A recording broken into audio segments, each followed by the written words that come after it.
እንደዚህ ከሆነ ይቺ ልጅ ከማን ያረገዘችው? ራሷን ለማጥፋት ሙከራ አደረገች የተባለው ነገር እውነት ነው ወይ? እነ ሚኪ እዛ ቦታ ላይ ሲደርሱስ እሷ ራሷን ለማጥፋት ስታደርግ የነበረው ሙከራ በድራማ መልክ የተሰራ ነው ወይንስ ደግሞ በትክክልም ራሷን ልታጠፋ ስትል ነው የተደረሰባት? ሰላም ጤና ይስጥልኝ። እንዴት አላችሁ?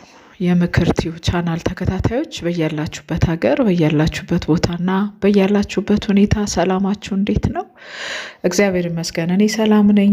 እንግዲህ የንስር ሁለት ሚኪ የሚያቀርበውን ፕሮግራም የምትከታተሉ ሰዎች እዛ ላይ የተመለከትነው ነገር እጅግ በጣም አስገርሞኛል፣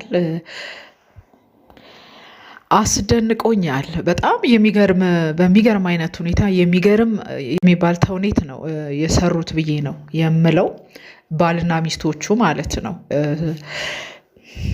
እንግዲህ ማን ነው ሚኪን ወደዛ ቦታ ሲጠሩት የልጅቷ ጓደኛ ናት የጠራችውና ያው ጓደኛዋ በአንድ ችግር ውስጥ እንዳለች ራሷንም ለማጥፋት ብዙ ጊዜ ደጋግማ ሞክራ እንደነበረ የመሳሰሉ ነገሮችን ነግራ ነው ሚኪ በፍጥነት ወደ እነሱ ጋር እንዲሄድ ያደረገችው። ሚኪም ደግሞ በፍጥነት ሄዶ ልክ ሲሄድ ልጅቷን ያገኛት ራሷን ለመወርወር ሙከራ ስታደርግ ነው የደረሱባት ማለት ነው እንደታየው ሁኔታ። እሱም ብቻ አይደለም፣ ቁጭ አድርጎ ኢንተርቪው ሲያደርጋት ልጅቷ ራሱ ቅድስት የምትባለው ራሱ የባሏ አባት እንደደፈሯት ነው የነገረችው። ናቸው በቃ ያሳፍራል የተፈጠረው ነገር። እኔ ምን እንደምል አላውቅም። ምንድን ነው የተፈጠረው? በቃ ደፍሮኛል፣ አርጎታል። ግን ትላንትና ሚኪ ባቀረበው ቪዲዮ ላይ ስንመለከት እነዚህ ልጆቹ ባልና ሚስቶቹ ድራማ ነው የሰሩት እንደገባኝ ማለት ነው። እንግዲህ መጨረሻ ላይ አባትየው መውለድ የማይችሉ ሰው መሆናቸውን ያረጋግጠው ተናግረው እንደገና አረጋግጠው ያሳዩበትም ሁኔታ እንዳለ ተመልክተናል። እና ልክ እሱን ከተመለከትን በኋላ ሁላችንም ልንለው የምንችለው ነገር አለ። እንደዚህ ከሆነ ይቺ ልጅ ከማን ያረገዘችው? ራሷን ለማጥፋት ሙከራ አደረገች የተባለው ነገር እውነት ነው ወይ? እነ ሚኪ እዛ ቦታ ላይ ሲደርሱስ እሷ ራሷን ለማጥፋት ስታደርግ የነበረው ሙከራ በድራማ መልክ የተሰራ ነው ወይንስ ደግሞ በትክክልም ራሷን ልታጠፋ ስትል ነው የተደረሰባት?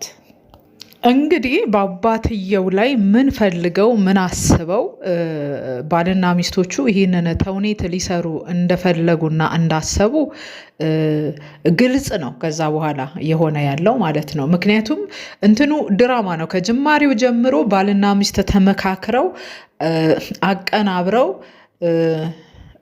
ነው ድራማውን ሲሰሩ የነበረውና ጓደኛዋ ጋር እንድትሄድ የተደረገበት ምክንያት እንደገና ደግሞ ልጅቷ የተናገረችው ስለ አባትየው ስለ ባሏ አባት የተናገረችው ሌላ ነው።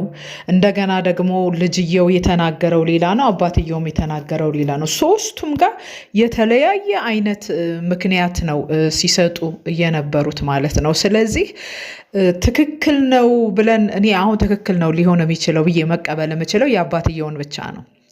ከዛ ባለፈ ግን ባልና ሚስቶቹ ሆን ብለው ድራማ ሰርተዋል። ምናልባት ይሄ እርግዝና ራሱ ባልና ሚስቶቹ ባደረጉት ግንኙነት የተረገዘ ልጅ ሆኖ ነገር ግን ወደ የአባትየውን ሁኔታ ልጅ ከአለማወቋ የተነሳ የልጅ ሚስት ካለማወቋ የተነሳ የተረገዘው ልጅ ልክ ከአባትየው እንደተረገዘ አስመስለው እንግዲህ ወደ ሀብት ጉዞ መሰለኝ ጉዳዩ ወደ ሀብት ጉዞ ነው።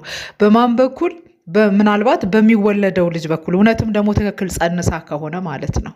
ጸንሳ ከሆነ በሚወለደው ልጅ አማካኝነት ወደ ሀብት ጉዞ እንዲሆንላቸው ምን አደረጉ?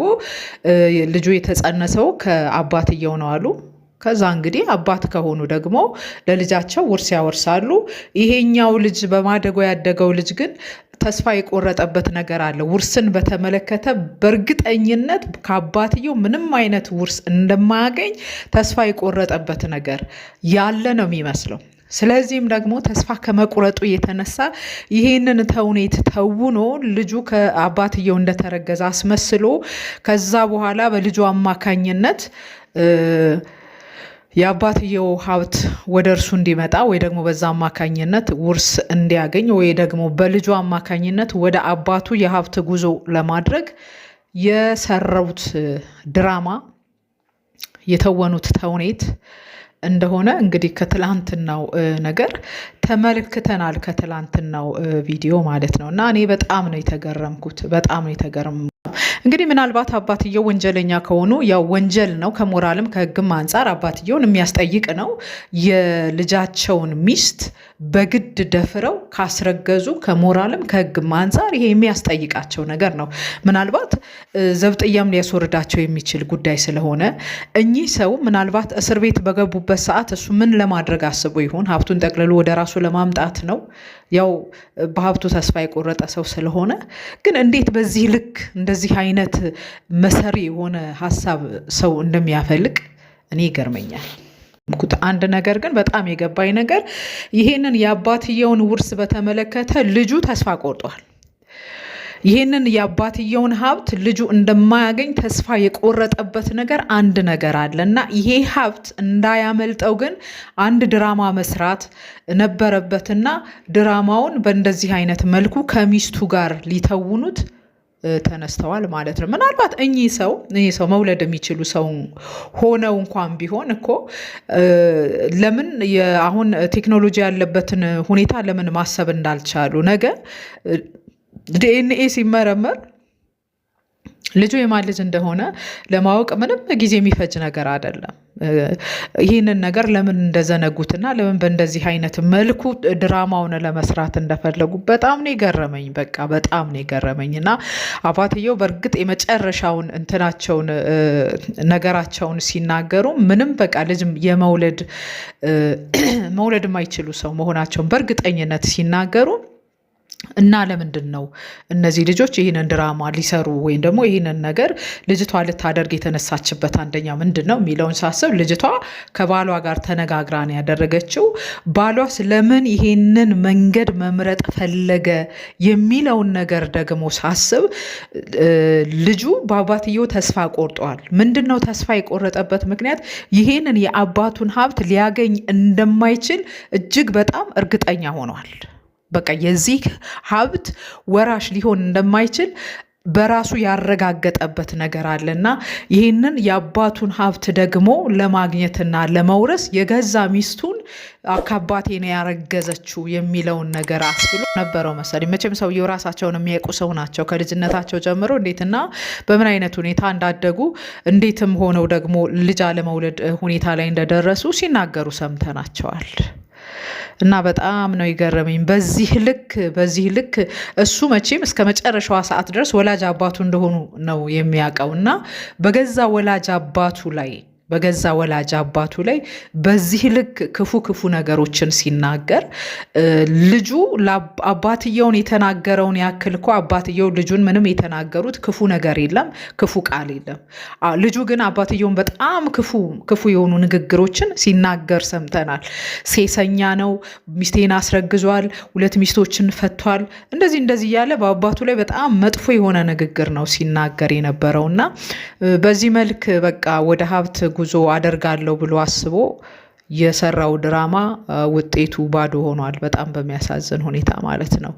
ውጤቱ ባዶ ሆኖ እንግዲህ እነሱን ባልና ሚስቶችን ያው ጉዳይ የራሳቸው ድራማ ራሳቸውን ጠልፎ የሚጥል ሆኖ ነው የተገኘው እና እነዚህ ባልና ሚስቶች ወደ ሀብት የጀመሩት ጉዞ ሳይሳካ እንግዲህ በሚያሳዝን ሁኔታ ተቋጭቶባቸዋል።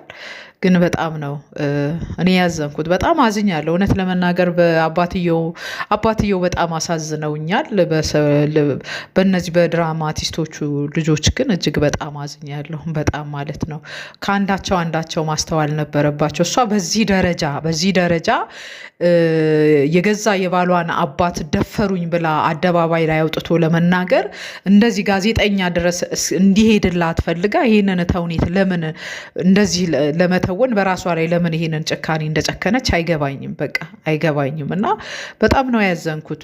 ያሳፍራልም ያሳዝናልም የሆነውና የተሰራው ስራ። የሰውየው ሀብቱን ያመጡበት መንገድ እሱ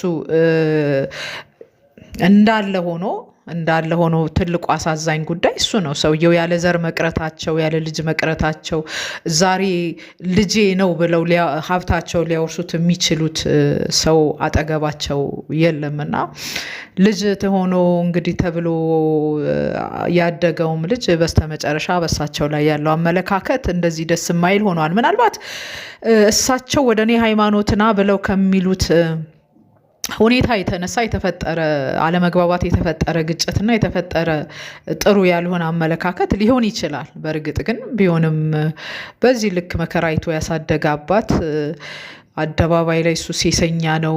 ያውም እኮ ገና ወላጅ አባቱ ይሁኑ ማለት ያልወለዱት አባቱ ይሁኑ አይሁኑ በማያውቅበት ሁኔታ ነው እንግዲህ ሴሰኛ ነው እንደዚህ ነው እንደዛ ነው ሲል የነበረውና ከባድ ነው። ለማንኛውም ግን ያው እነዚህ ሰዎች የሰሩት ድራማ ከዚህ አንጻር ነው የሚመስለኝ። በቃ አባትየው ልጁ በአባትየው ፈጽሞ ተስፋ ስለቆረጠ ይህንን ሀብታቸውን ሊያገኝ እንደማይችል ስለደመደመ የጀመረው ወደ ሀብት ለመግባትና ውርስ ለማግኘት ወይም ደግሞ በአባቱ ሀብት ለመጠቀም የጀመረው መንገድ ነበረ።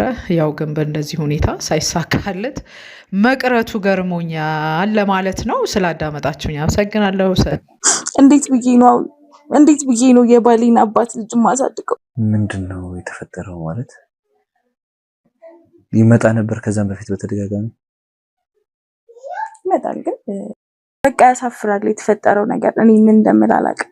ምንድነው የተፈጠረው? በቃ ደፍሮኛል፣ አርጎታል። የልጁን ባለቤት የልጁን ባለቤት ምን ማለት ነው? እንዴት ይደፍራል? እሺ ነገር ነው። አዎ ደፍሯታል በደንብ። እሺ እውነቱን አልነገርኳችሁም። እውነት ለመናገር ምንድነው እውነቱ? ማወቅ አለብን። ምንድነው እውነቱ? ይሄ ነገር አሁን ይቋጭ ብላችሁ የምታስቡት እውነቱ ምንድነው? እውነቱን ማየው ልንገርህ። ሰማኝ ታውቃለህ እኮ ለምን ደግሜ እንድነግርህ ትፈልጋለህ? ምንድነው እኔ የማውቀው? እውነቱ ምንድነው? እኔ ምንድነው የማውቀው? ለምን ደግምልሃለሁ? እንደ አባት አክብረኝ። አሁንም ቢሆን እኔ የምናገርህ እንደ አባት ለፍቼ አሳድጌሃለሁ፣ ለፍቼ እዚህ አድርሻለሁ። ተደማመጡና ያለውን ነገር እንስማው እስቲ። ንገረን አንተ። ይኸውልህ እውነቱን ማወቅ ከፈለክ ደግሜ እነግርሃለሁ። ንገረኝ እስቲ። ቅድስትን ደፍረህ አስረግዛታል አለ። ይኸው እናንተ ምን አይደል ማወቅ የምፈልጉት? እሺ በደንብ ደፍሮ አስገድዶ በመጠጥ ምክንያት ሰበብ አድርጎ ቤትሽ በነገራችን ይቅር ይበል እባክህ ቤት ማደር ሲጀምር የመጀመሪያ አይደለም። እሺ ገብቶኛል አይደለም? ያረከው ነገር ሌላ ሰው ቢሆን ከመግደል ወደ ኋላ አይደለም። አንድ ነገር ልነግርህ የምፈልገው ሚስቱን ቀለበት አርግላት አግባት ብሎ ማለት ምን ማለት? ቆይ እኔ ታዲያ አንድ ነገር ልንገርህ እስኪ። ቆይ አንተ ራስህ እንደ ራስህ አስበው። የገዛ አባትህ ሚስትን ካስረገዛት እንግዲህ እሱን እንዳልከስ አባቴ ነው። ታሪኩ የሚጀምረው ከአባቴ ላይ እንደ ማንኛውም ያው የገጠር ነዋሪ አባቴ ገበሬ ነበረ፣ ጎበዝ ገበሬ ነበረ። አባቴ በባዕድ አምልኮ ከአያቶቹ ከምናምን የነበረ ነገር ግን እሱ ላይ ነው ዋናውን እንትን ያደረገው። የመጀመሪያ ልጅ ነኝ ለአባቴ። እኔን መስዋዕት ያደርጋል። በከነበረው ቦታ እንደተነገረኝ ዘር ማቋረጥ ወይም የኔን ወደ ስልብና እንትን አድርጎ አባቴ ሀብት እንዳገኘ ተኝነት ማረጋገጥ እንፈልጋለን። ያንን ማስረጃ እንግዲህ ማስረጃ ላይ ያልክ ነው አንተ። ያንን ነገርም ታሳየን እንፈልጋለን። እኔም ልጅ አለመሆኔን የሚያረጋግጥልኝ ነገር ካለ ንገረን፣ አሳየን። እኔ እውነታ አለኝ አልኳችሁ እኮ እውነታ አለኝ። ለምን አሰሙኝም? እውነታውን ከነገርከን ውጪ ምንድነው ልትነግረን የምትችለው? ብዙ ነገሮች አሉ የምነግራችሁ። አለ ማስረጃ ወረቀት ምንድነው? እሺ ይሄው ይሄ ነው አይደል ማስረጃ የምትፈልገው? እንካ ይሄው ማስረጃህን የምትፈልገው ይሄን ነው አይደል? አረ ሱሪን አርጎ በቃ ሱሪን አርጎ እባክህ በቃ